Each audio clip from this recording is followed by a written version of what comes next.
Well, my story has lots of different pieces to it, as all of ours do. But I knew that I wanted to be a music therapist from a young age, and particularly after I was involved in a sports injury that impacted the use of my voice for quite a long time.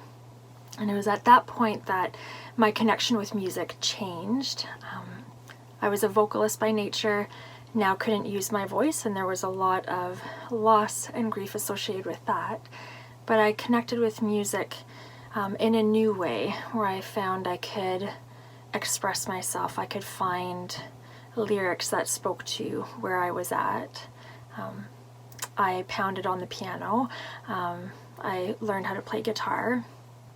And it was through experiencing music in new and different ways to express myself, to connect with how I was feeling, that led me to this field where I could work with others to maybe help discover their voice in a new way, learn how music could relate to and connect with them.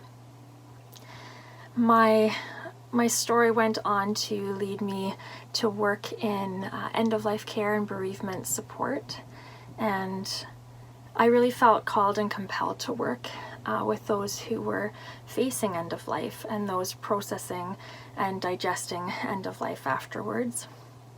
And part of that was my own suffering of personal losses, deaths of people close to me, family, friends, colleagues, my own journey navigating infertility and miscarriage, and realizing that a lot of my grief was unique and individual, but could also be shared with others in different capacities. So this idea of it being my journey, but one that was also part of what connected me with others who were grieving, was a big part of each of those losses. And each one I grieved differently, sometimes silently, sometimes loudly, sometimes creatively.